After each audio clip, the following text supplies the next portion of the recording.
Y en uno de los momentos más críticos de la pandemia se discute en diputados, más allá de los proyectos de ley, la presencialidad, ¿no? El hecho de tener que estar todos en el recinto para llevar adelante una discusión parlamentaria que podría ser virtual. Trabajando con este tema está Bernardo Bañago. Hola, Bernardo.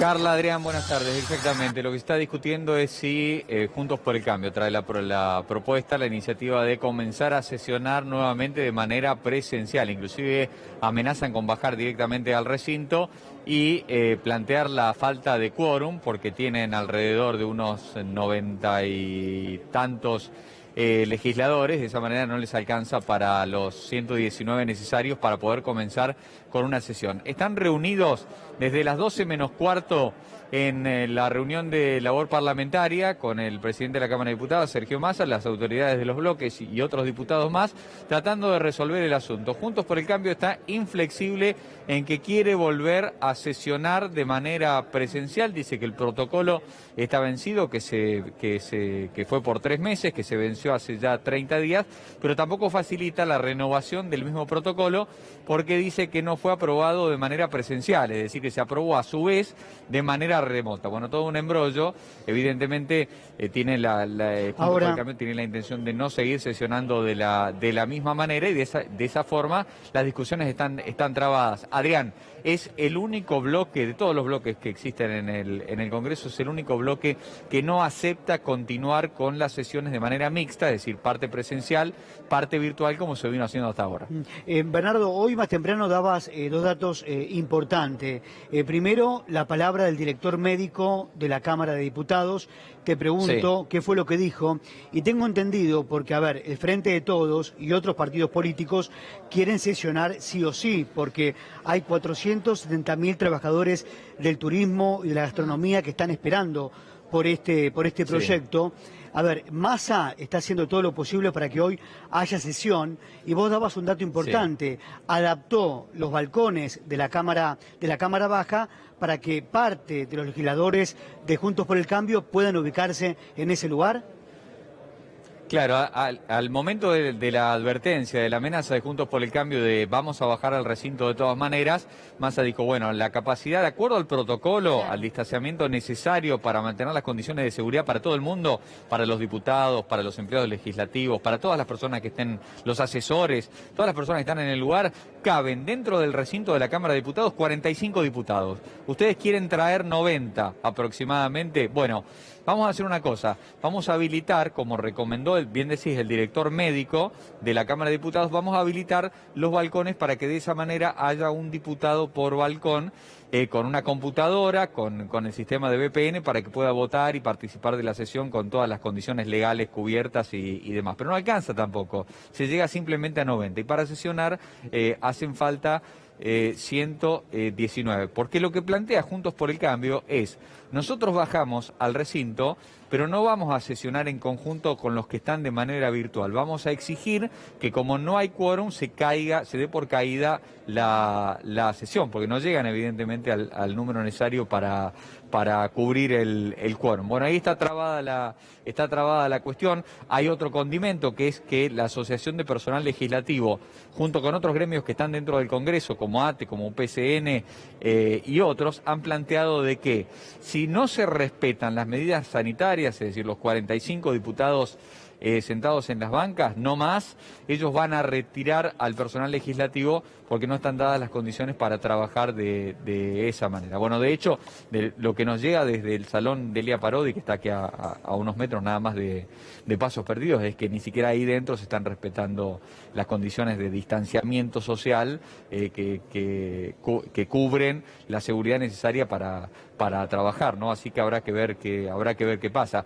La decisión de sesionar de manera virtual al principio de la pandemia se tomó prácticamente por unanimidad, es decir, por un consenso amplísimo. Y sucedió en todas partes del mundo. Ahora, y sucedió en todas partes del mundo. Bueno, pero lo que está lo que está planteando Juntos por el Cambio es, si vamos a seguir de esta manera, tiene que haber el mismo consenso y nosotros no estamos de acuerdo, y de esa manera, bueno, está trabada evidentemente la negociación. Lo que dicen, vuelvo al principio, lo que dicen es que cuando se estableció esa manera de sesionar, no se hizo de manera presencial, porque no se podía, evidentemente, como tampoco es lógico que no se puede ahora, no se puede realizar de la misma manera ahora. Vos imaginate, 257 diputados, si estuvieran todos sentados cada uno en su banca en el recinto, realmente sería un despropósito y sería comenzar dentro de 2 o 3 semanas con los contagios de los legisladores, ¿no?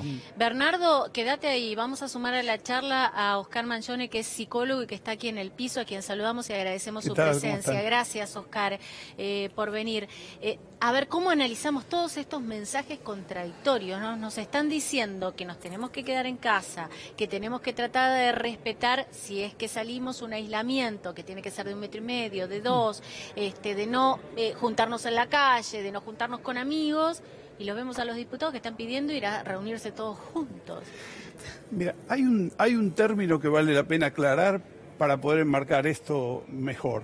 Es un mecanismo de defensa que usa el psiquismo que se llama negación. La negación es un mecanismo de defensa que se utiliza cuando algo en el psiquismo angustia mucho y uno quiere alejarlo de la conciencia. Es decir, la tendencia es negar para que esto no nos angustie. Ahora, como contrapartida de esto está el contacto con la realidad. Cuando la negación empieza a ganar terreno, generalmente en una amenaza como esta, que es una amenaza extendida a lo largo del tiempo, si no nos toca directamente, el término de la amenaza empieza a diluirse y la negación empieza a crecer. Uno empieza a negar, maníacamente se dice, la existencia de un peligro real. Ahora, me quedo con esto, ¿no? La contradicción, usted decía... Ahí voy. Es un mecanismo de defensa que no nos termina defendiendo. No, al contrario. Al contrario. Nos defiende de la angustia, pero no nos defiende de la realidad. Justamente la angustia es un mecanismo para tener en cuenta la realidad y manejarnos con respecto a esta. Ahora, si uno niega, no pasa nada, no hay pandemia, a nadie le pasa nada, esto es altamente peligroso y es favorable, digamos, al desarrollo del virus. Yo me preguntaba cuál es el mensaje que se le da a la sociedad cuando algo tan importante como es la oposición en el Poder Legislativo, dicen: vamos de nuevo a lo presencial, y esto significa una negación absoluta de estas pautas que el Gobierno Nacional pone acerca del aislamiento, del cuidado, de la distancia social. Es como negar en absoluto y dar un ejemplo muy peligroso de que esto en realidad no hace demasiada falta. ¿Sabe qué? Me da la sensación, en relación a lo que planteaba Carla, que juegan permanentemente con el límite. A ver, no solo quieren ir a sesionar en un lugar cerrado, con lo que conlleva el peligro, ¿no?, de contagiarse en un lugar cerrado más de 50 personas. Más de 50 personas. Ahora, también son los mismos que convocan a las marchas anticuarentena, son los mismos. Tenemos la actitud de un expresidente en Suiza, sin importarle un poco lo que está pasando en la Argentina. Ahora, es un correlato de hechos de extrema gravedad. Es un correlato de hechos de extrema gravedad, ¿sabes por qué? Porque denota una política. No importa nada más que estar en contra, digamos, de lo que el Gobierno Nacional propone, ¿no es cierto? Porque fíjese que es dar un ejemplo claro de a nosotros no nos importa la regla de distanciamiento social ni nada, y están dando una falsa idea de lo que se cercena ahí es la libertad. Y lo que en realidad cercena la libertad es alguien con el cual no se negocia, algo con lo cual no se negocia, que es el virus. Usted piense en el concepto de infectadura, la dictadura de una infección. Por supuesto, el virus solamente tiene su devenir biológico y no le importa si vos estás perdiendo plata, si estás cansado, si estás angustiado, si te cuidaste ya demasiado tiempo, el virus opera siempre igual. Lo que no negocia es el virus, y los que tienen la responsabilidad de manejarse frente a esta amenaza que no negocia es el Gobierno Nacional. Y ahí viene otro punto de la negación. Cuando alguien a un negador, ¿no es cierto?, le tira la realidad de encima, el que cae antipático es el negador. Es el que dice la verdad, es el que está diciendo cuidado. Al negador le cae antipático, al que dice cuidado que la realidad es muy peligrosa. Yo escuché que varios intelectuales, los mismos que acuñaron el término infectadura, ¿no es cierto?, dijeron que esto era un uso ilegal del terror sanitario. A ver, no puede haber un disparate mayor que este. O sea, Lo que hay que alertar a la población es justamente que no niegue una realidad que cada vez da más señales de ser altamente peligrosa. Y me parece que esconder cuestiones que todo el mundo conoce que son claramente políticas, que es que a la oposición no le interesa mucho discutir, digamos, sobre la reforma judicial. Pero ahora fíjese usted cómo este grupo de personas va también en contra de lo que opina la mayoría de la población. La mayoría de la población hoy señala, por lo menos la política sanitaria del gobierno, le da un respaldo por encima del 70%. Así todo, ni siquiera ven los trabajos de estadística, de encuesta, van en contra del pensamiento de la gran mayoría de la población, Oscar. Ahora, y me suma lo que decía Adrián, ¿hasta dónde puede uno autoconvencerse de esa propia negación? Me entiendo lo que se entiende, porque no ven, no escuchan nada y hasta algunos de ellos han transitado la enfermedad. O sea, ¿cómo niegan que existe una pandemia cuando ellos mismos han sido víctimas de la misma? A ver, la negación es un mecanismo que se ejerce hasta últimas consecuencias, cuando la persona no tiene recursos o no está informada o tiene una patología, que hemos visto algunas declaraciones, digamos, en medio de estas marchas, que no denotan una elaboración de la cuestión. La negación está puesta al máximo en este momento. Radical, digamos. Radicalmente. Y sabe que es una política comunicacional, la negación. Porque la política parece ser, no importa con qué costo hay que estar en contra de lo que el gobierno dice. Por eso digo, ¿quién no sospecha que detrás de esta falta de esta digamos, especie de problema que se hace para sesionar en el Congreso, no hay algunas leyes que no quiero tener el costo político de tratar?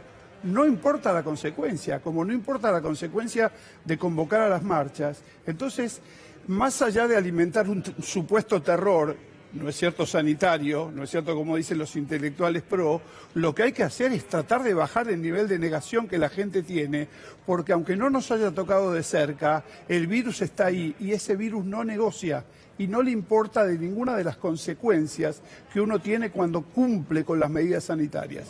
Pero yo no tengo plata, pero yo estoy cansado, pero yo ya me encerré mucho tiempo. El virus no negocia. Es el virus el de la dictadura.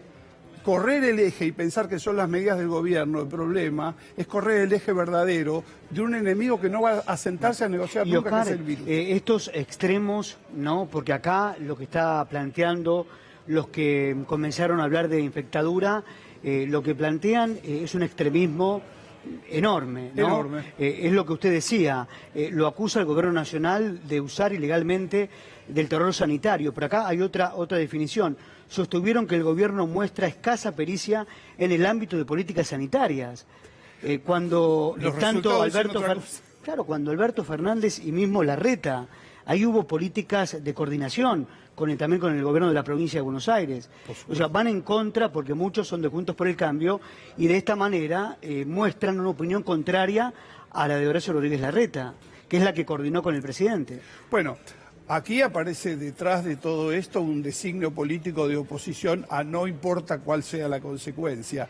Pero básicamente hay otra cuestión más, la de subestimar al interlocutor que escucha. O sea,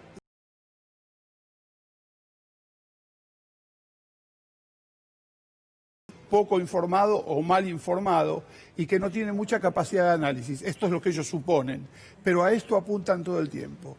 Por eso, digamos, las marchas son, la verdad que son marchas escasas en cuanto a por suerte, en cuanto a las respuestas del público en general, pero sí hacen mucho ruido y son muy rimbombantes en una situación de pandemia. Hay una especie de contradicción permanente que tampoco interesa porque no se supone la capacidad de analizar esto como una contradicción. Es decir, las idas y vueltas que ha tenido la oposición con respecto a ir o no ir al Congreso son absolutamente notorias. Acusar al mismo tiempo de falta de institucionalidad y poner al mismo tiempo trabas para que el Congreso siga sesionando por un acuerdo que puede renovarse fácilmente, implica que siempre hay detrás de esto otro motivo y ese motivo no parece ser del todo confesable. Ahora esto, ¿se va diluyendo solo ¿O cómo se hace para frenarlo? Digo, por el paso del tiempo, estamos de hecho desde marzo en el marco del aislamiento, estamos atravesando casi 5 meses después el pico, por lo menos es lo que conocemos hasta ahora, del momento más difícil de la pandemia. ¿Cómo se hace para poner un paño frío en todo este escenario? Yo creo que hay un desgaste de las comunicaciones habituales que se hacen acerca de alertar sobre el peligro, alertar sobre el peligro. Cuando este peligro, desgraciadamente, no nos toca directamente a un familiar directo o a uno mismo, es muy difícil si no se concientiza. Pero el otro discurso es terrorista. El discurso de mandar a la gente a, digamos, a exponerse brutalmente al virus. Es mandarla al frente de batalla. Y el ejemplo de que nada menos que un poder, el poder legislativo, diga, nosotros en realidad no nos importa mucho esto de distanciamiento social, vamos a sesionar presente cuando saben que evidentemente el gobierno no puede contradecirse en contra de esto. En realidad lo que están haciendo es trabando la posibilidad de sesionar. Es realmente muy peligroso lo que se hace y yo creo que no debemos perder la calma y como decía el presidente, a mí no me van a asustar los gritos ni las cosas rimbombantes, ¿no es cierto? Tenemos que mantener la calma y ver los datos de la realidad. Un sector de Juntos por el Cambio, y ahí usted decía, qué contradicción, porque el jefe de gobierno articuló políticas con el presidente, el jefe de gobierno pertenece a Juntos por el Cambio, pero dentro de Juntos por el Cambio hay dirigentes que cuestionaron la denominada cuarentena, ¿no? Y Adrián Paenza, el científico, el periodista, habló el fin de semana y dijo que la derecha terminó ganando la batalla de que la cuarentena no sirve. ¿Coincide con él? En realidad no lo creo. Yo creo que la mayoría de la gente tiene noción de que la cuarentena fue importante y evitó muchísimas muertes. Lo que creo es que la gente le es muy difícil aguantar la angustia, ¿no es cierto?, que supone esta realidad. Pero lo que nosotros tenemos que tener en claro es que es la realidad la que nos plantea un escenario angustiante. Hay una amenaza allí afuera y la amenaza es muy cierta. Y esto no es el interlocutor, esto es matar al cartero. Yo te digo, mirá que es peligroso si haces tal cosa y vos te enojas conmigo, digamos. Este es el desafío comunicacional, ¿no es cierto?, que hay que absorber. Bien. Oscar, gracias por haber venido. No, gracias a ustedes. Muy amable.